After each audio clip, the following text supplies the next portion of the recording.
Hola, buenas tardes. Bienvenidos a la serie de entrevistas que estamos haciendo a través de esta vía, el live de Instagram, sobre experiencias profesionales. Nuestras entrevistas de experiencias profesionales. El día de hoy entrevistaremos a Juan Carlos Herrera de Prisco. Juan Carlos, mientras se conecta, ahí está, se empezaron a conectar. Juan Herrera, o Juan Carlos Herrera, es ingeniero civil, egresado de la Universidad Central de Venezuela, ¿okay? Tiene un máster, se graduó en la Central en el 2009, mientras se conecta, y de Cataluña, Escuela Técnica Superior de Ingenieros de Caminos, Canales y Puertos de Barcelona. Tiene un título bastante grande en el 2016, y entiendo que ahorita está haciendo el doctorado, tema que le vamos a conversar. Okay, vamos a ver si logramos hacer contacto con Juan. Les comentaba que se graduó. Ajá, Juan. Hola. No sé, creo que soy yo, que tengo un problema de wifi fuerte. Ahora me pasé Pero abajo. yo te oigo y te veo perfecto. Perfecto, chévere. Sí. Nada, mientras se conectan nuestros seguidores o los seguidores tuyos, ¿ok? Estaba comentando que te graduaste en el 2009 en la Universidad Central de Venezuela y hiciste un máster en la Politécnica de Cataluña en el 2016. Por cierto, eres del 8 de diciembre del 87. Sí. ¿Por qué estudiaste? ¿Por qué estudié ingeniería, dijiste? Sí, sí. Para hacer tiempo para la verdad es que no sé, esa pregunta, esa es la pregunta más difícil de toda esta broma. No sé. No sé, yo entré originalmente a estudiar ingeniería eléctrica. Yo me había inscrito en eléctrica, en la Central. Pero en verdad no sé muy bien decirte porque en ese momento no había ninguna intención específica. Y creo que, yo luego lo he pensado y creo que en general tener que elegir lo que vas a hacer cuando tienes 15 años es un poco absurdo. Pero te cuesta, pero uno se gradúa enredado, siempre se gradúa como con muchas confusiones, sí, pero al final, sí. pero diste con lo que te gusta, ¿o no? Entonces, la idea al principio era estudiar en la Central, porque era la universidad que más me gustaba y aparte era gratis. Y en ese momento había pensado en ingeniería, pero no sabía cuál, simplemente por lo típico, porque uno sale del colegio siendo más o menos bueno en matemática y le dicen, bueno, estudia ingeniería. Entonces era eso, o había pensado también arquitectura, pero luego pensé como que igual creo que lo pensé erróneamente, pero como que yo no dibujo nada bien, entonces no puedo estudiar arquitectura. Y por eso estudié ingeniería. Pero no me había ido por civil al principio, pero ahí mismo, de hecho me acuerdo los primeros días entrando a la universidad que hay como una charla y te dan como una especie de... Ah, ¿tuviste? Okay. Un curso, el famoso curso de iniciación, creo que se llamaba. Exacto, que los meten a todos en un auditorio y te dan como un panfleto con todas las ingenierías que hay ahí. Y entonces yo empecé a leerlo y me di cuenta que ingeniería eléctrica no era para nada lo que yo pensaba. Yo dije, verga, yo no estudié esa vaina. Y vi el de civil y ahí mismo vi que en verdad ingeniería civil era se podían hacer edificios, porque yo siempre había pensado, antes de eso, que ingeniería civil era para hacer carreteras, para hacer puentes, para hacer represas y bromas así. Pero cuando vi que se podían hacer edificios, dije, bueno, entonces eso. Y él lo decidí ahí mismo, empezamos. Pero es raro, porque tus padres son médicos. No, mis padres son físicos, los dos. Ah, físicos. Perro. Más difícil todavía. Mira, y te fuiste, tú trabajaste muchos años con nosotros. Ah, mira, y Bartolomé comenta, Bartolomé comenta, yo empecé eléctrica también y me cambié a civil. Ah, viste, ¿sabes? Pero entonces el chiste típico, yo por eso quería aclarar que yo decidí inmediatamente, porque el chiste típico es que uno se cambió de eléctrica a civil porque eléctrica era muy difícil. Sí. Y yo no fue por eso, porque yo ni siquiera llegué a ver eléctrica, pues. siempre dicen que la eléctrica es tan complicada que todo es imaginar números imaginarios. Es que todo no existe. Mira, tú trabajaste muchos años con nosotros, ahorita digamos, en Norte y haciendo proyectos espectaculares. Yo creo que vamos a conversar de eso, pero te fuiste a hacer el máster en el 2016. Máster en Ingeniería Estructural. Máster, te fuiste a estudiar máster en Ingeniería Estructural. Sí. ¿Qué estás haciendo ahorita en el máster? ¿Por qué me fui a Cataluña o por qué me fui a estudiar ese máster? ¿Para qué te fuiste? ¿Por qué te fuiste a estudiar ese máster allá en España, en Cataluña? Qué broma esto, del internet. Bueno, la cuestión fue que en ese momento, en verdad no fue una decisión como fácil sí, no fue una decisión fácil porque yo trabajando con ustedes estaba muy bien, en verdad, y sentía que cada vez estábamos haciendo mejores proyectos, cada vez había más responsabilidad. La verdad es que estaba bien, pero a la vez que eso iba mejorando, todo lo otro iba empeorando en el país. Y ya se había ido, mis padres se habían ido, mi hermano se había ido también, que yo vivía con mi hermano, y me había quedado yo solo en ese momento. Y bueno, la situación empezó a empeorar, y dije, bueno, déjame probar. Y entonces el plan, la verdad es que el plan inicial era simplemente probar, estar un rato afuera, respirar y tal. Y con total sinceridad lo digo, al principio la idea era volver, pues, pero la verdad es que las cosas no han mejorado mucho en ese aspecto. Y aquí seguimos. Y la idea de lo de venir para acá, bueno, cuando me puse a buscar, el plan inicial era en general Europa, simplemente porque yo tenía o tengo más facilidad de toda la parte burocrática para poder estar aquí que poder estar en cualquier otra parte del mundo. Por el Diprisco italiano. Por el Diprisco. Por cierto, ahorita he estado conversando con Rebeca Diprisco, que creo que es familia tuya, prima tuya, de la Facultad de Arquitectura. Debe ser, pero yo no. Sí, no sé sí. quién es Rebeca Diprisco, espero que no se moleste, pero no sé quién es. Es una prima tuya que es directora de la Facultad de Arquitectura. Mierda, ¿en serio? Yo no. Le voy a preguntar a mi mamá, porque ni idea. Ella me comentó. Además que tú eras muy inteligente, me dijo. ¿Dijo ella? Sí. Ahora no le creo nada. Y nada, al final la decisión. Pero, entonces. Pero por cierto, que esa decisión siempre para emigrar con la excusa de un posgrado siempre ayuda, y sobre todo siendo europeo, o sea, teniendo pasaporte. Pero ¿qué tal? Sí, era como algo que hace inicialmente, no llega a un lugar simplemente a ver qué pasaba, sino... ¿Cómo te fue? O sea, lo que quiero que me cuentes el posgrado, si lo recomendarías, cómo te fue, cuáles las experiencias que tuviste en el propio posgrado ese, en el propio máster. La verdad es que sí lo recomendaría y me fue muy bien. Y es lo que tú dices, o sea, originalmente el posgrado era simplemente una excusa para el primer paso de venir a otro lugar. Y la verdad es que me ayudó muchísimo. Aprendí, o no sé si es como que aprendí, o sino que creo que fue una cosa de haber primero trabajado un montón de tiempo y luego haber ido a hacer una maestría. Te da como una visión hacia atrás de lo que ya hiciste, de los proyectos que ya hiciste, y dices, coño, ya entiendo por qué esto lo hice así. Y muchas decisiones que en su momento fueron quizá intuitivas o quizá cosas que fueron ocurriendo de una manera como sin querer, por decirlo de alguna manera, les ves como una lógica un poco más estricta. Y eso, a mí me impresionó mucho eso, y creo que fue en parte por haber trabajado contigo tanto y haber hecho proyectos grandes antes de, ¿sabes? Como haber estudiado, luego trabajado la vida real, hacer proyectos, no sé qué, y luego volver. O sea, que ese posgrado, ¿tú lo recomendarías cuando ya hayas avanzado un poquito en el ejercicio profesional? Creo que en general sí le sacas como un provecho distinto a un estudio, a cualquier tipo de estudio de posgrado.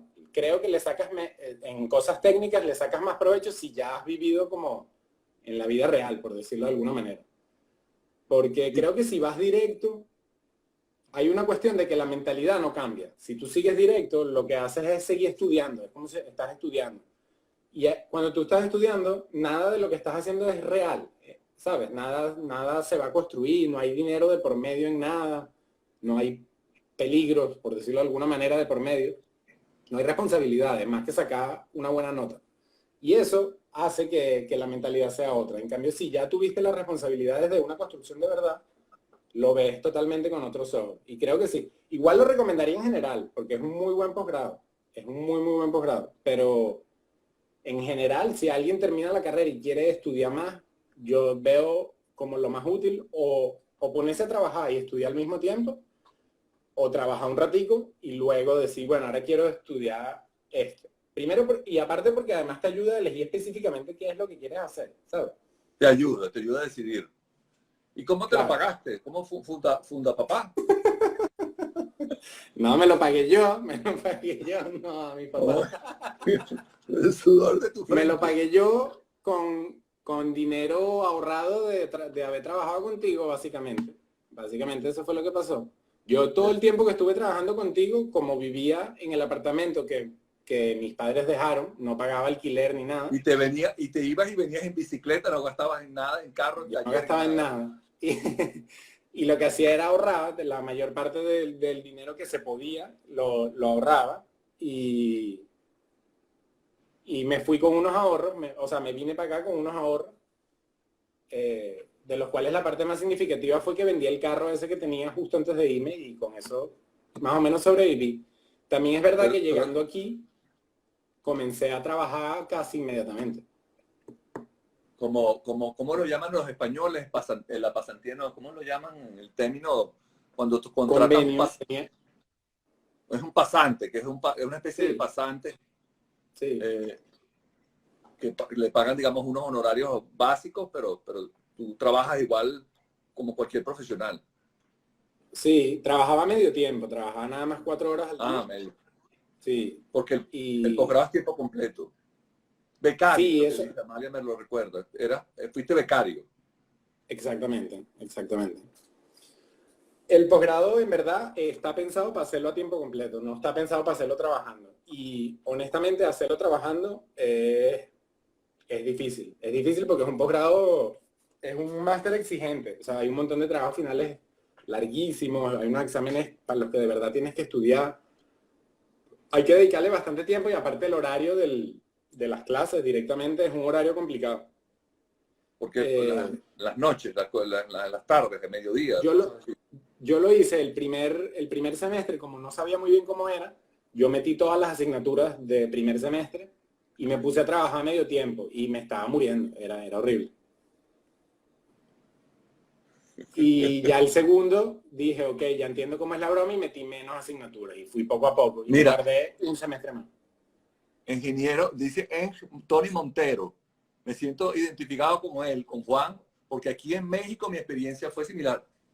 O sea que pero pasa lo mismo, es un tema de la exigencia de trabajo con estudio. Sí, bueno, y hay una cuestión de cambio de realidad cuando te vas de donde estás cómodo que te obliga a reaccionar de otra manera. Yo creo que esa es parte de o sea, porque en otra ocasión, o sea, si estás en el mismo lugar donde vives, todo es más fácil, claramente, todo es más fácil. Pero si aparte de estudiar y trabajar, tienes que construir una vida nueva, por decirlo de alguna manera, eso también lleva tiempo y plata, básicamente. Sí. Mira, entrando a los proyectos, bueno, no sé si nos contaron, que te haya raspado un profesor, que te haya pasado, que me oye, no me oye. Sí, me oye malísimo. Del máster, no, a mí nadie me raspó, yo pasé toda mi broma, pero lo que sí es verdad que lo hemos hablado tú y yo en alguna ocasión, porque tu hija también vino a estudiar a España, es que la manera, o sea, el sistema como que sorprende un montón, incluso siendo buen estudiante, el sistema te agarra un poquito fuera de base al principio y adaptarse a ese sistema a veces es complicado. pero el sistema venezolano es como más, ¿cómo lo definirías entre el venezolano? O sea, si lo comparamos, el sistema de educación venezolano y el sistema de educación español. hay una cosa como de las evaluaciones y tal que aquí es como demasiado formal, que en verdad yo estoy en desacuerdo y hace todo mucho más difícil. Por ejemplo, hay una asignatura que era fundamental en el máster que yo estaba haciendo, que toda la asignatura era, o sea, te la evaluaban al final en un solo examen de 3 horas. Y eso es absurdo porque no demuestra ni aprendizaje, ni conocimiento, ni nada. Lo que demuestra es que respondiste bien en esas 3 horas, pero si ese día yo tengo una fiebrecita, perdí una asignatura, que para mí Claro. era una presión adicional porque es un realero, además, perder una asignatura. Claro. Claro. Sí. Entonces, yo creo que es un poco anticuado no en cómo te dan las clases y eso, sino en el método de evaluación. Es como de ese método de evaluación clásico, supongo que desde antes, de sí, un examen y nadie hable y eso yo lo veo un poco absurdo. Ese es como el único, digamos, objeción al respecto. Pero también es verdad que te obliga como a responder hasta muy pila y quizá eso ayuda a aprender cosas que de otra manera no le hubieses parado. No sé, Claro. eso no lo sé. Bueno, bueno, lo bueno es que cuando te vas en esos posgrados sales a pasear a Barcelona, a tomarte cerveza, a disfrutar del... Yo no pude hacer nada de eso durante 2 años porque no tenía ni plata ni tiempo para hacer nada de eso. Lo único que hacía Bueno, te lo pregunto intencionalmente porque sé que la gente se imagina al estudiante que sí, que voy a estudiar y voy a tomarme una cerveza, voy a conocer Barcelona. 2 años casi que encerrado. Totalmente. Por lo menos el primer año con seguridad. El segundo ya fue un poco más tranquilo, pero el primero yo no hice nada. Directamente no hice nada. Me acuerdo que después de año y medio caminaba por una calle normal y decía, mierda, yo nunca he visto esta calle en mi vida. Y eso es raro de estar en un lugar nuevo, ¿sabes? Mira, vamos de arriba o abajo en tu currículum, de la actualidad hacia lo más viejo. Estás trabajando como ingeniero estructural en Masala Consultors. Sí. No sé. ¿Cómo es eso? ¿Qué es eso? ¿Qué es Masala? ¿Qué estás haciendo? ¿Qué proyecto estás haciendo? Masala es una oficina de proyectos directamente, relativamente pequeña, de Miguel Ángel Sala, se llama el dueño, es un arquitecto, que viene de BOMA. Es uno de los, yo no sé si era socio, pero es uno de los, digamos, de los que estuvo en BOMA desde el principio. Era líder de BOMA. Y cuando BOMA se disolvió, cada quien se agarró por su propio camino y Miguel Ángel decidió abrir su propia cosa, mucho más pequeña, a una escala mucho más manejable. Es Masala, que es más. Perdón, y que esa oficina es una oficina estamos hablando de 10 ingenieros. No, en total somos más de 10. Yo creo que somos, no sé si como 20 o 20 y pocos. ¿Y qué proyecto estás haciendo? Ah, perdón. Dime. No, dime tú. La mayoría son arquitectos. Bueno, cuando yo entré, la mayoría eran arquitectos. Eran básicamente puros arquitectos porque aquí hay arquitectos que deciden que van a hacer estructura y normalmente las estructuras, sobre todo en los edificios, las hacen arquitectos también. Ahora, tú como formación, como ingeniero formado en Venezuela y que no has estudiado nada de arquitectura, a nivel de un arquitecto y un arquitecto formado en España como arquitecto calculista, ¿están igual? ¿En cuanto a estructura o en general? En cuanto a estructura, en cuanto a diseño de estructura. Bueno, en cuanto a cosas de estructura, yo diría que yo estoy un poquito más avanzado porque uno va más como al detalle, ¿no? A la cosa. Pero la cuestión es que los arquitectos que se dedican a estructura sí están igual porque estudian eso todo el tiempo. Pues, o sea, claro. Los arquitectos que trabajan conmigo saben de estructura lo mismo que yo, pero uno recién graduado, claramente como que hay una... Tiene mejor formación. Sí, es como que si te dedicas a eso, luego aprendes todo eso. Pues. Claro. Lo que sí es cierto es que aquí la arquitectura tiene una formación de estructura mucho más sólida que, diría que en cualquier parte del mundo realmente. Es una cosa un poco rara. Exactamente. Yo creo que es solo en España que el arquitecto es el que calcula. Sí. Son ellos los que lo hacen al revés, totalmente. O sea, Yatanli dice que casi que los arquitectos, ¿ok?, de Venezuela son para ellos casi un técnico. Bueno, porque no saben tanto de estructura, pero eso también depende de la experiencia del arquitecto, porque un arquitecto que tenga tiempo allá tiene su intuición de estructura perfectamente formada. Es una cosa del tiempo, yo creo. Claro. ¿Y qué proyecto estás haciendo ahorita? Que nos puedas contar. Eh, Estaba haciendo justo antes de todo esto del virus, Pero ahorita no estás, un... por cierto, con la pandemia estás de vacaciones, estás suspendido, estás en tu No, casa, no estás trabajando. no, ¿Qué hemos es eso? seguido trabajando. De hecho, yo no paré nada, ni un solo día. Pero estás trabajando Trabajamos, desde tu casa. no, ahora ya estoy yendo otra vez. Estuve 3 semanas trabajando desde la casa y ahora ya yo estoy yendo. No todos están yendo, algunos sí, otros no, pero ya estamos yendo. Em, pero nunca paramos, en verdad. Obviamente el ritmo cayó muchísimo, pero nunca paramos. Y antes de esto estaba haciendo un proyecto más o menos grande de una residencia de estudiantes aquí en Barcelona. Em, un edificio de 12, 15 plantas, de estructura Concreto. de concreto, de hormigón, que tiene la particularidad, lo único, digamos, raro que tiene, es que el metro pasa por debajo. Entonces hay una franja del edificio que no podemos hacer la fundación donde tú quisieras hacer la fundación. Entonces hay que aguantarlo en el aire y volar hacia afuera para poder terminar de ocupar la parcela, porque si no pierdes un trozo de parcela gigantesco. O sea que hay una cantidad de columnas que no llegan al suelo. O sea, a Muchísimas, través. muchísimas, muchas más de las que debería.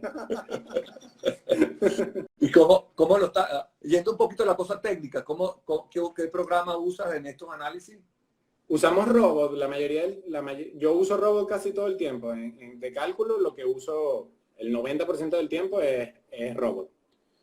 Y como ahora estamos usando Revit para presentar los planos de casi todos los proyectos, Robot y Revit tienen una interacción muy directa que funciona muy bien porque los dos son de Autodesk.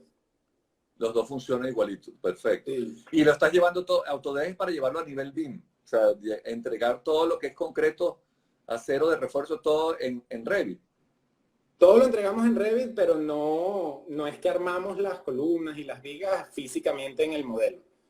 Muchas de las cosas las hacemos dentro del Revit, pero no son modeladas, sino como dibujadas encima, digamos. Dibujadas como plano. No es que Sí, no es que yo veo una columna en Revit y le veo el acero de refuerzo. no. Y francamente a mí me parece que eso es un nivel de detalle que no tiene ningún sentido. O sea, es una cosa que últimamente eso está muy de moda y la verdad es que el BIM ayuda en muchísimas cosas. Ayuda, una vez lo logras manejar y te armaste como tu plantilla de lo que tienes que hacer bien hecho, haces un montón de cosas muchísimo más rápido, pero hay un poco una obsesión. Por ejemplo, hay otros proyectos en los que he estado trabajando recientemente que tienen una figura externa BIM Manager. coordinador BIM, de coordinador BIM. Y es una persona que se dedica a decir, el modelo le falta este código, al modelo le falta esta esquinita de aquí. Y en mi opinión personal, es una opinión personal, es una pérdida de tiempo infinita. Infinita en cosas que no sirven para nada, porque se pierde la perspectiva de que lo que tú estás haciendo ahí es una cosa que luego vas a ir a construir. ¿Qué importa que en un modelo de una computadora le falte un redondito, una esquinita? Se le quita prioridad al objetivo final, que es construir un edificio. Pero tú sabes que esto es toda una filosofía, y que, bueno, lo hemos conversado, pero ahorita el entrevistador eres tú, así que tienes que tú dar tu opinión. Yo no voy a opinar. Es toda una filosofía y decir de los 7 niveles de las dimensiones del BIM y decir un poco que es exagerado, te estás echando a medio mundo que está impulsando el BIM, luchando el BIM y queriendo que todo el mundo detalle y despiece, o sea, que haga el armado dentro de la estructura. Te vas a echar un gentío encima con esos comentarios.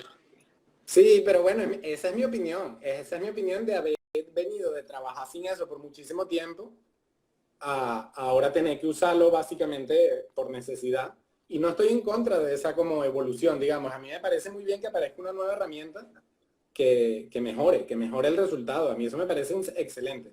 Y toda la teoría del BIM es que la idea es que sirva luego para el mantenimiento del edificio. O sea, que tú entregues un proyecto, que tú entregues un edificio con un modelo, que ese modelo sirva para que Para la la persona que operación. limpia sepa dónde tiene que limpiar, por ejemplo, o sea, llegar a esos niveles.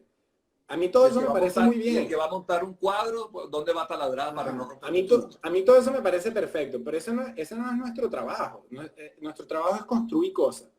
Y el problema que yo veo, y de verdad lo veo muy sinceramente, es que se le quita importancia a lo único que realmente importa, que es cómo coño vamos a construir este edificio. Y se le da importancia a, coño, el redondeado que va a tener esta esquinita cuando ya la forremos no está. ¿Qué importa eso a estas alturas, ahorita? Sí, 2 años antes de hacérselo. No importa, y pierdes mucho tiempo, pierdes mucho esfuerzo. Tienes gente que se está dedicando exclusivamente a eso. Sin ofender a nadie, yo cuestiono la utilidad de eso. Ya a mí me parece que vamos a usar la herramienta, vamos a hacernos, como dicen aquí, vamos a hacernos venir bien la herramienta. Y vamos a prepararnos para usar la herramienta, pero Sí, no nos volvamos locos. pero no dejemos que la herramienta nos mande a cómo ahora hay que hacer los proyectos cuando se tiene construyendo desde antes de Jesús. Eso no tiene ningún sentido. Y ese bill manager que te ponen encima y te revisa y se queja, ¿es del Estado, o es del propietario, o es de la propia oficina? No, de la propia oficina no es, depende del proyecto, puede ser del ayuntamiento, del estado, donde sea, pero es un ente externo, es un contratado. Es como cuando hacíamos proyectos medianamente grandes y contrataban a un project manager. Es esa misma figura y tú sabes que yo con esas cosas no...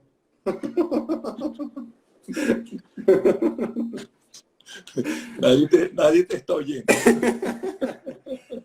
Pero bueno, es eso, o sea, yo no estoy en contra de la herramienta y de hecho la utilizo, pues, y la estoy aprendiendo a utilizar cada vez mejor y todo, pero cuestiono Exceso. ese exceso de purismo en que el modelo tiene que quedar perfecto, porque para empezar, ningún edificio construido queda como está dibujado. Claro, además realmente el modelo tienes que irlo ajustando constantemente, porque eso es otra cosa. En mitad de la construcción, el propietario decide cambiar un detalle o le cambian un uso un piso. Eso pasa todos los días en una obra. Eso pasa todo el tiempo. Entonces, la cuestión es contratar a alguien y que una vez a la semana te vaya actualizando el modelo. Pero nosotros, como diseñadores de estructura, nuestro trabajo es pensar en cómo funciona, en cómo queremos hacerlo funcionar, en cómo bajan las cargas, en cómo lo vamos a construir, sobre todo, en cómo vas a meter la máquina de pilotes en un hueco donde no cabe. Ese tipo de problemas. No, coño, el modelo le falta el código de montaje de no sé qué cosa. Eso no, en mi opinión, eso no es la prioridad en absoluto. Sí, sí. Mira, y este proyecto de quién es esa residencia de 12 pisos que pasa el metro por debajo, ¿es de qué arquitecto? Es una oficina de hecho es una especie de sociedad que hicieron entre dos oficinas, una de urbanistas y una de arquitectos. Son de aquí de Barcelona, todos, se llama JPAM. JPAM, pero son empresas conocidas, han hecho varios proyectos. Sí. Mira, Tony Montero dice, hay que buscar el equilibrio entre el objetivo final y los detalles. Totalmente. Y yo no es que le estoy quitando, digamos, importancia a los detalles, pero sí pienso que, no sé, he notado últimamente, y lo he notado en la vida laboral, un exceso de eso. O sea, por ejemplo, un proyecto que hicimos, que entregamos un edificio de vivienda relativamente sencillo, que entregamos... ¿Dónde fue? Cuéntanos, ¿dónde fue? Chismea completo. ¿Un edificio de vivienda de qué tamaño? ¿Qué arquitecto? ¿Dónde? ¿Cuántos metros? Es de una oficina de arquitectos que se llama Mayo y no me acuerdo dónde era. Es aquí en Cataluña, pero no me acuerdo dónde era. Era un proyecto muy bonito, de un edificio de viviendas bastante sencillo. 4 pisos. 5 plantas tenía. Sí. Era de viviendas de atención social. Y el proyecto quedó bien y luego volvió, lo entregamos, no sé, si hace un año o algo así. Y volvió todos los meses, volvió todos los meses, una vez al mes, con observaciones de que el modelo no coincidía con no sé qué. Mira que esto choca con no sé qué. No, tanto así era que nos obligaban a hacer, era una losa, no puede ser que se me olvidó, eso en venezolano, una losa... ¿Qué? Nervada.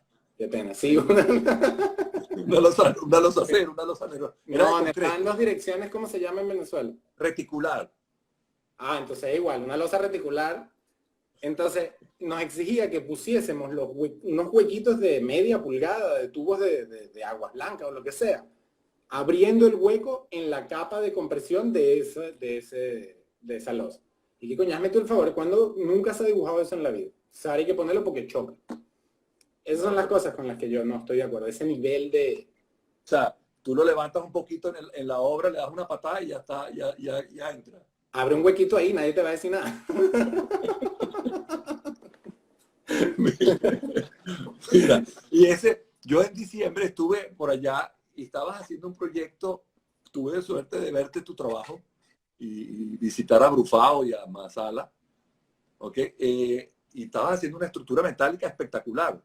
Ese fue el anterior a este edificio, de esta residencia. Sí, es verdad. Ese ya lo entregamos y no sé qué ha pasado, francamente. No he escuchado más del tema. Era un... Ajá, no el cuento. ¿Cuántas luces? ¿Qué luz de apoyo tenía entre columnas? 45 metros. Había en una dirección. Era... 45 metros de luz. Sí, era un galpón. Bueno, porque la cuestión es que era una ampliación de un edificio existente. Entonces el edificio tenía, creo que eran 3 o 4 plantas. Y querían 2 plantas nuevas por encima. Pero el edificio es un hospital. Y entonces querían esas nuevas plantas sin tener que interrumpir la actividad del hospital en ningún momento. Entonces no puedes entrar dentro del edificio del hospital a poner columnas. O sea, es construir otro edificio sobre un existente. O sea, por eso Sí. que terminan siendo luces de 45 metros. Sí, lo que terminamos diseñando es como un puente que le pasa por encima y del puente cuelga un edificio. Es básicamente eso, a muy grandes rasgos. Estructura metálica. Y usamos estructura metálica, usamos... eran puros perfiles tubulares porque esa estructura, como es tan rara, se ve. Se ve, o sea, hasta la vista. Entonces son unas cerchas tridimensionales de perfiles circulares. De esto, que los usé contigo la primera vez, que tubos de esos petroleros, API, ¿sabes? Ajá, sí. Eso mismo. Ese es el que usamos en Banesco, que ahorita nos cuenta. Exactamente. De hecho, busqué el mismo catálogo de aquel momento, pues yo me lo llevé en un pendrive de Norte. Estamos ayudando a la oficina esa. Mira, pero no, o sea, proyectar un edificio de 45 metros de luz con 4 o 5 pisos de hospital, al final eso, o sea, los costos no dan, o sí dan. O sea, yo creo que tú haces ese mismo hospital, lo haces al lado, compras completamente las 4 casas de al lado y haces el hospital y ya está, sale más barato. Totalmente, ese era el comentario en la oficina durante eso. Sí, se llegó a comentar eso. Sí, pero la cuestión era, primero no hay espacio, porque es en el centro de la ciudad y no había espacio de hacer nada alrededor. Y segundo, el costo, o ni siquiera económico quizá, pero el costo humano o lo que sea, de parar, o sea, de detener la actividad del hospital durante, no sé, 2 años, era inasumible, o sea, no era una opción en absoluto. No, pero no lo detienes, construyes otro hospital más allá o más acá. Coño, no hay espacio, es lo que te estoy diciendo. Qué bruto, no quiero entender. No había espacio y querían hacerlo ahí mismo por practicidad, por operaciones. Y el cálculo que supongo que ellos hicieron era una cosa como a largo plazo. Bueno, después de tantos años le vamos a sacar a esto la rentabilidad. Que valga la pena. Exacto. ¿Eso quién era el arquitecto allá? Mestura, una oficina que se llama Mestura. Mixtura. Mestura. M-S-T-U-R. Está bien. Oye, son proyectos. ¿Y acero postensado no han usado ahí en esa oficina? ¿Has hecho proyectos con acero postensado? No, con acero postezado no hemos hecho nada. He hecho alguno que otro con losas de hormigón postezadas, pero de acero postezado así, tipo lo que tú hiciste con Brufao en aquel momento, no hemos hecho nada. No se han hecho. No. Hemos hecho ese. Hicimos un hospital en Ucrania. Es uno de los proyectos más largos que he hecho desde que estaba aquí. Un hospital en Ucrania, desde Barcelona. Sí. ¿Qué tal? Y era un edificio alto. Eran 2 edificios bajos y un edificio alto que tenía 9, 10 plantas y que colgaba además. Tenía un voladizo como de 5 metros, del cual colgaban las plantas de abajo. Perro, siempre. Porque inicialmente había... ¿Cómo? ¿Quién era el arquitecto en ese caso? Vitaller, Albert Vitaller se llama. Catalán, es un arquitecto de aquí catalán que hace casi que puros hospitales. especializado en hospitales, ingeniería, Sí, arquitectura hospitalaria. sí. Y estuvimos varias veces allá en Ucrania, en reuniones y todo. Y se construyó, se está construyendo. Está listo, está listo. Ah, está listo. Sí. Y lo De los, construyeron sin decirnos ni una palabra. Yo no, no llamaron a nadie nunca. ni una vez, ni una vez. ¿Qué tal esa relación arquitecto-ingeniero estructural en Barcelona comparada con la que ocurre aquí en Venezuela? Es muy similar, lo cual es curioso porque aquí la persona que hace la estructura en muchas ocasiones también es arquitecto. Lo que pasa es que se Claro, dedica a estructura. Pero la relación es muy, muy parecida y es lo típico. Si el arquitecto tiene más experiencia y entiende que la estructura es fundamental en el proyecto, etcétera, la relación suele ser medianamente buena. Y si no, la relación es un poco más complicada. se complica. Se complica cuando no hay esa interrelación arquitecto-ingeniero. O sea, que yo entiendo de tu arquitectura y tú entiendes de mi estructura. Se empieza a Exacto. complicar. Que ¿Qué ha en la oficina pasado? damos mucho de vuelta lo mismo que tú, bueno, que nosotros hacíamos allá contigo, que era no, o sea, darle la importancia que se merece. Está al servicio de que las cosas queden bien, de que la sensación de cómo queda una cosa es igual de importante que cuánto cuesta o de la estructura en sí. La atención Claro. al detalle, ese tipo de cosas, la verdad es que la oficina de aquí hace ese mismo esfuerzo que haces tú. Pero igual, a veces no es tan sencillo, depende de la persona. Sí, bueno, esas relaciones siempre son buenas. Y es bueno que lo comentes porque uno a veces se queda como que allá son más respetuosos. No, y pasa lo mismo. De pronto te cuentas un arquitecto que no respeta la estructura para nada y Totalmente, totalmente. No, sí. pasan lo mismo a nivel mundial casi. Sí, yo creo que sí, yo creo que eso es igual en todas partes. Y de los proyectos de Venezuela, volviendo para acá, ¿cuáles recuerdas así Bueno, como que el que que más te impactan? recuerdo sin duda alguna, tú sabes cuál es la Casa de la Moneda, obviamente. Es un Porque ese proyecto, pienso que es, ¿cómo? échenos el cuento. Yo creo que ese es el proyecto más, o sea, para mí personalmente fue un momento, o sea, hay un antes y un después de mi vida profesional de ese proyecto, sin duda alguna, sin duda alguna. Ya yo había trabajado con Oscar antes en lo de Oripoto, pero era una relación muy diferente, porque lo de Oripoto era mucho más tranquilo, íbamos poco a poco, lo estábamos haciendo entre nosotros, digamos. Eh, No había presión no había de un presiones ente. externas, eran nuestras propias Exacto, de un presiones, ente digamos. contratante. Lo hacíamos cuando queríamos disfrutarlo, nos dedicábamos a ese proyecto. Y que por cierto, a ese le tengo mucho cariño, pues ese es mi primer proyecto. Ese es el primer proyecto de toda mi vida. Y está ¿Cuál? hecho. Oripoto. Ah, el hotel. Uh-huh. No, y la verdad es que quedó chévere. No, no se ha caído Quedó muy nada. bien. Tengo que ir a verlo. No, y te tienes que hospedar ahí, vale. Oye, mínimo. Bueno, me debe un apartamento, eso ya lo habíamos hablado. Bueno, te puedo dar una estadía de un día. Pero sí, no, Casa de la Moneda fue el primero donde pude trabajar contigo y con Oscar, donde Oscar estaba siendo Oscar, pues siendo el arquitecto que él es frente a la gente, digamos. Y, y era un proyecto grande, era un proyecto bonito y yo creo que él tenía mucho interés en que saliera bien. O sea, el interés en que saliera bien era, yo supongo que esa es su actitud frente a todos los proyectos y por eso le quedan como le quedan, pero esa fue la primera vez que yo lo vi en primera persona y ya ahorita lo agradezco enormemente y es una de las mejores experiencias profesionales, pero en el momento no te hubiese dicho eso.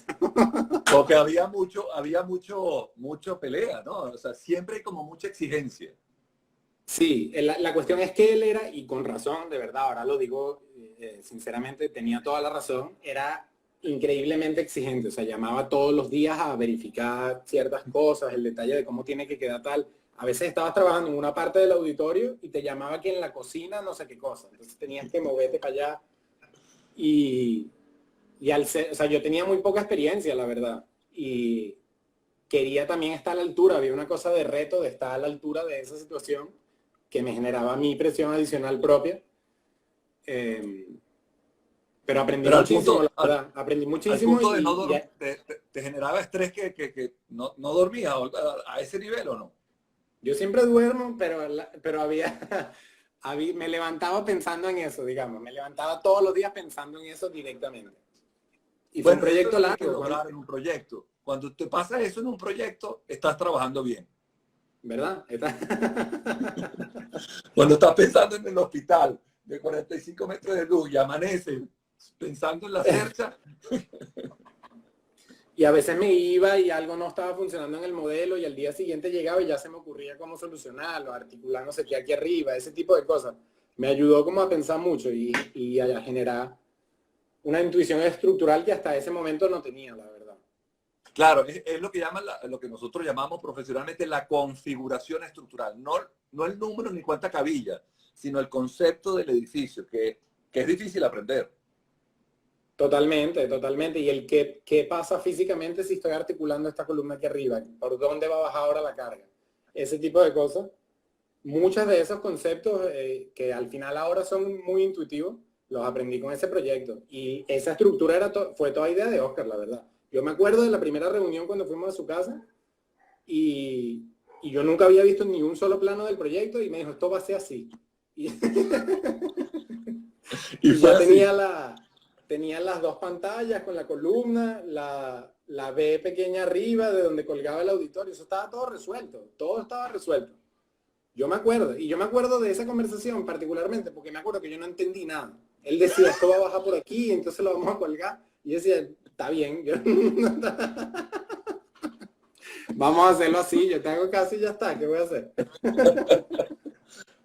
Pero no, se logró lo que él quería, que siempre se sale con la Sí se suya, los logró, a mí me arquitectos. parece que ese proyecto quedó buenísimo y yo creo que la verdad es una lástima que eso no esté construido, eso y la cocina, e incluso lo que se hizo después, pues son proyectos impresionantes. Sí, la verdad es que son proyectos muy bonitos, muy bonitos.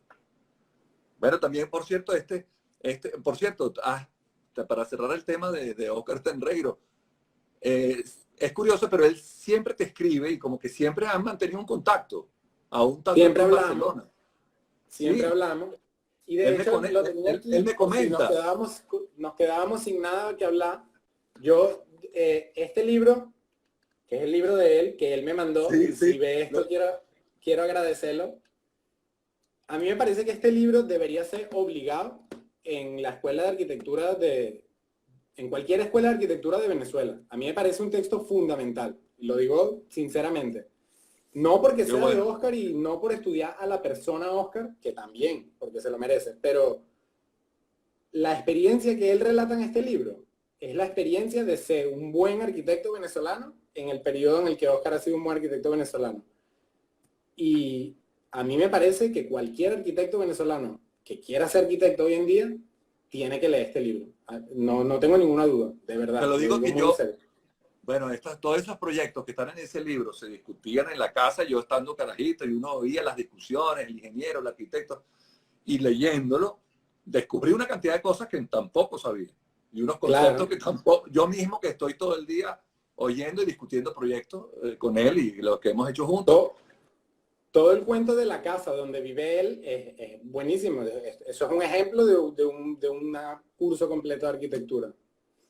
Sí, sí, la verdad es que bien interesante. Qué bueno que ahora cuando oiga este video, bueno, no sé si lo está viendo por ahí, este, Ojalá, le va a gustar, le va a gustar.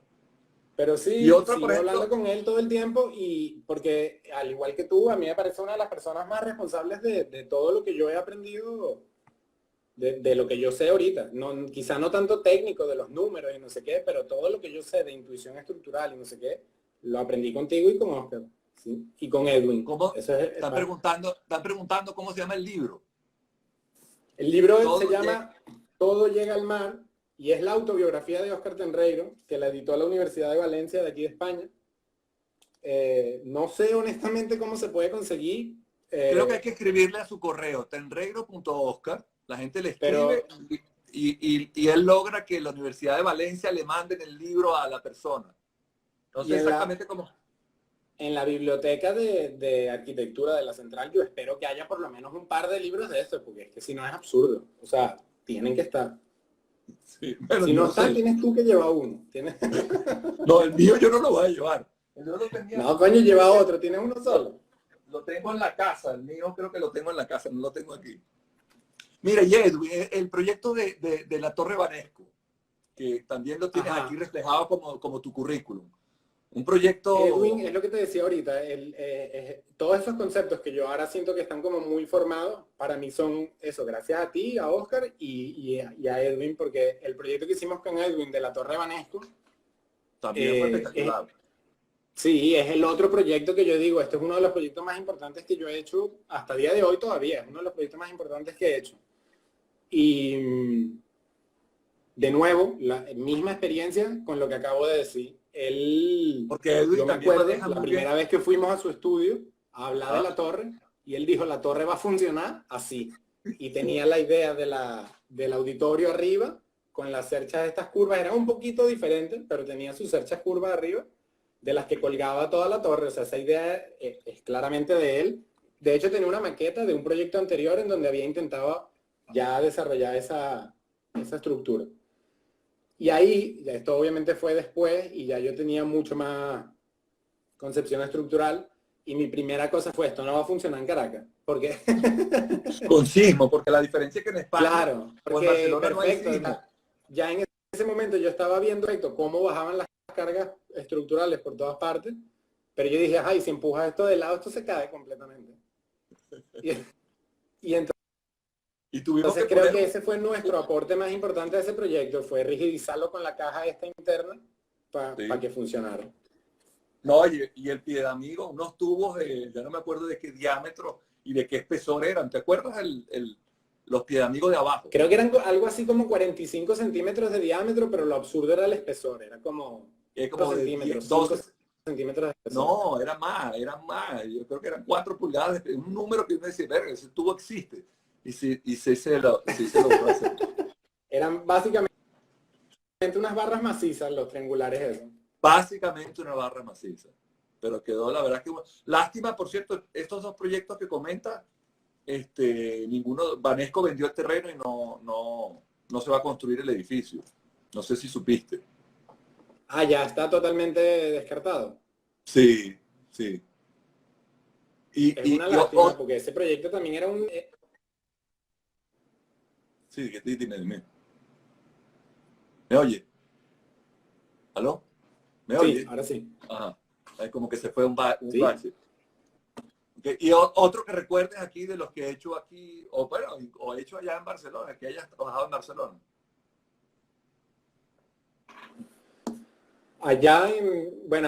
Contigo, eso, en la Casa de la Moneda, el de Banesco, Hay el Polipoto, Carbonel que de, está de construido, Alejandro Hayek. ¿Te acuerdas de nuestro trabajo con Alejandro Hayek, del y, Polideportivo de y el Carbonel? Carbonel que lo empezó Adrián, recuerdo que Adrián lo Adrián avanzó Tabada, muchísimo y yo nada más como Adrián que lo Tabada anda por terminé.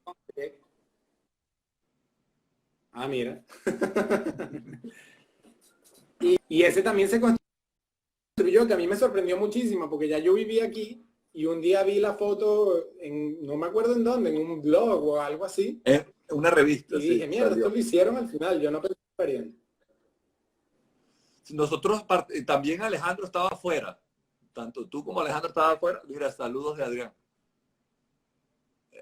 Y De la verdad que Adrián. fue la verdad que un proyecto que tuvimos que en el proceso constructivo lo medio recalculamos, porque no se consiguen los perfiles originales, Sí, hubo que comprar otros. Fue cambió todo varias un tema. veces. Ya era una época un poquito complicada, me acuerdo. Claro, el tema de proyectar en Venezuela o proyectar en España es que en España el tema que no haya sismo, que no existan fuerzas horizontales importantes, hacen lo que eras un poco osadas, ¿no?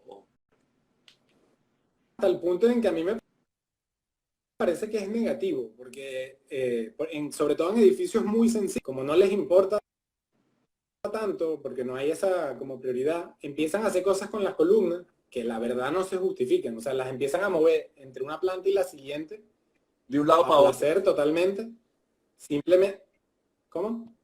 Sí, de un lado para otro. Quita columna aquí, quítame columna. No, vuelven a poner allá, la cambian. Totalmente. Y en muchos casos, sobre todo si el edificio está en una parcela relativamente rectangular o una cosa fácil de distribuir, en los que no se justifican. Son cosas que hacen porque, bueno, les cae la distribución de ese apartamento ahí y la ponen ahí.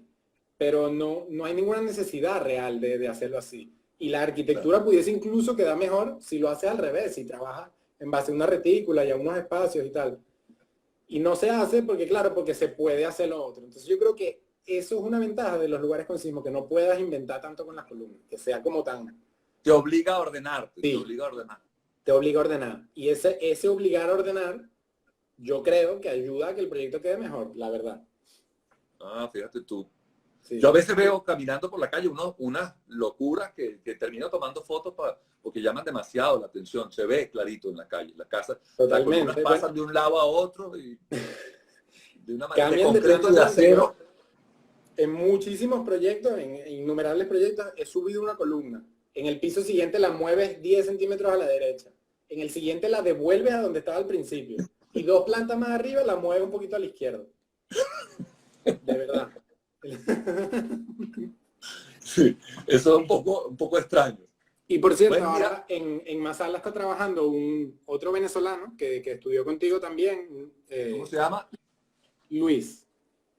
¿Luis qué? Ahora me agarras desprevenido, no me sé el apellido. Pero el que acaba de entrar, el que viene de Italia.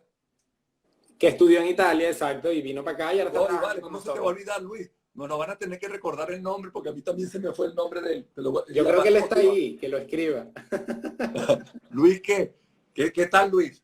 Ese muchacho, ingeniero recién graduado, o sea, de Se graduó en Venezuela. Italia, pero lo que iba a Exacto. comentar es que a él lo que más le llamó la atención de cuando ahorita que empezó a trabajar es lo que hacían con las columnas. Él está trabajando ahorita en un edificio de vivienda relativamente sencillo y las columnas están donde les da la gana. Y me dijo, ¿qué es esto? Esto es rarísimo. ¿Por qué hacen esta loquera? Eso fue lo primero que me dijo. Sí, quizás abusan. Yo creo que lo que dices tú, quizás el tema del sismo los ayuda a racionalizar más la cosa. Un poquito. Mira, se yo creo acaba que sí. de unir Luis Miguel Hernández. Ahí está, ¿viste? ¿Viste? Bueno, mucha suerte para Luis Miguel. Además, tú eres como su mentor ahora. Lo tienes que cuidar y atender y regañar, ¿no? Tienes que formar. Claro, regañada sobre todo. Yo Epa. estaba, disculpa que Fuiste tú, colgaste. no, te es fastidiaste. el Instagram, ahora fue el Instagram, pero oye, yo estaba esperando, siempre el Instagram me avisa, queda un minuto, y esta vez no avisó nada y se cortó. Entonces, nada, estábamos comentando que el tema, ¿de qué era? ¿En qué nos quedamos? En lo de las columnas, que hacen lo que quieren con las columnas. Sí, yo creo que estoy de acuerdo contigo. Ayuda muchísimo el tema del... Bueno, para cerrar, no sé si quieres hacer algún comentario, alguna recomendación, no sé, para... No, tenía más libros aquí por si nos quedábamos sin nada que hablar. Y aprovecho, ya último. Este libro lo encontré por casualidad y fue una de las razones por las que seguí luego hablando con Oscar. Mira, tú también lo tienes, ¿viste? Sí. Es un libro que escribió el ingeniero que trabajaba con Kahn, con Luis Kahn, por muchísimos años, por 18 años, los proyectos más importantes de Kahn, y es responsable de esas estructuras. O sea, Y lo recomienda. Toda facultad de arquitectura tiene que también tener este. Totalmente, Y fundamental. Por cierto, me tendríamos parece que incluir la fundamental. facultad de ingeniería también. También. Y esta versión, que es la versión en español, tiene un previo escrito por Oscar, que me lo encontré por sorpresa. Yo agarré el libro y estaba Oscar No, primero. no sabía. Yo no sabía. Ah. Y es igual de importante porque es la visión de la persona que trabajó con Kahn, que es una celebridad. Este está dedicado.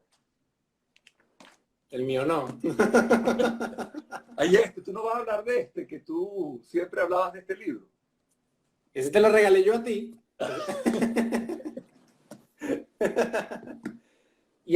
Bueno, nada, este es importante porque es la visión de una persona que resolvía las cosas que a veces Kahn, que sin quitarle mérito, no podía resolver solo. Y el último, que no me acuerdo si me lo recomendaste tú o Oscar, diría que fue Oscar, es este. Yo lo tengo en inglés, pero hay una versión en Pero español también. es que al leerlo al revés, ese es Se ¿cómo llama se llama? El Peter de, Rice. ajá. Se llama Pero An Engineer Imagines. Y Peter Rice era un ingeniero que creo que trabajaba fue en mi Aruba, uno de papá. los primeros Creo que que fue. trabajaba en Aruba. Y es mucho más específico, en verdad. Este te tiene que interesar mucho más la estructura para leerlo porque él va al detalle de cómo unió la rótula del Pompidou con no sé qué. Pero tiene una visión también, que es lo que a mí me parece que a veces hace mucha falta en lo que hacemos nosotros. Tiene una visión como global, entiende a los arquitectos con los que está trabajando y entiende como la cultura que hay detrás del proyecto que está haciendo. Y eso le da valor adicional a lo que estás haciendo, sin duda alguna. Sí, sí, Esos tres importante. libros yo creo que son, la verdad, fundamentales para cualquier persona que haga edificios en general. Chévere, muchísimas gracias por tu recomendación. ¿Algún y comentario final para que la gente, no sé, empiece a estudiar ingeniería, Nada, haga proyectos? Ok, no hagan ok, proyectos, es horrible. pero de eso te diviertes, eso es lo que te gusta. No, está bien. Mi única como comentario en general a la gente que quiera hacer estructura es que la estructura no es nada más hacer un modelo y calcular unas columnas. Hay que tener, que eso yo lo aprendí de nuevo contigo y con Oscar y con Edwin, una intención de lo que estás haciendo, querer que quede bien, entender las sutilezas de lo que estás haciendo, que muchas veces no son tan sencillas de entender al principio. Y leer libros como estos que no sean de números y ya, sino que te den como una... y ir a ver edificios importantes.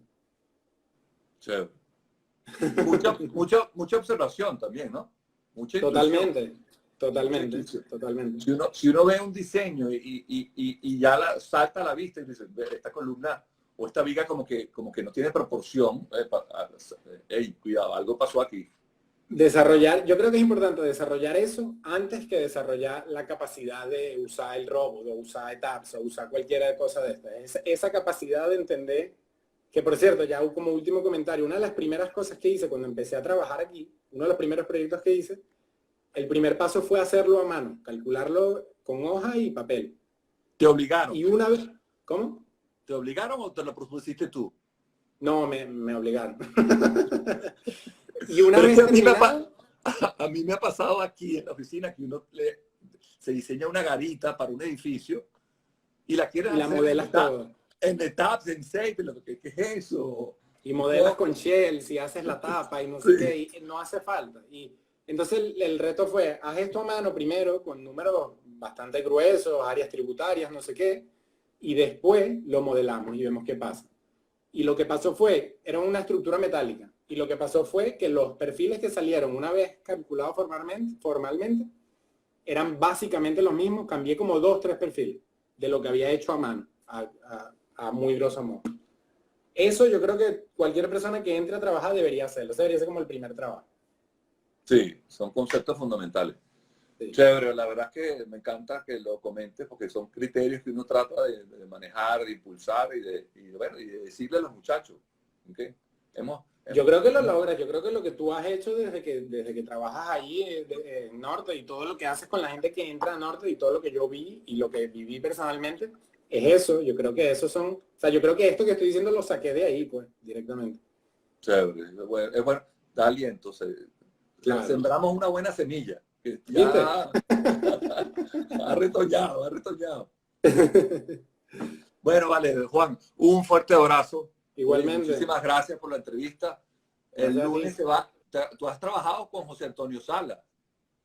Claro, con Toño, lo vi que lo vas a entrevistar el lunes. Mándale muchos saludos. Mándale muchos saludos. Lo vamos a entrevistar el lunes. Lo vamos a entrevistar Sí. el lunes. Amalia, dar besos y te ha escrito todo el tiempo, te ha mandado Malita. veces que te quiere mucho.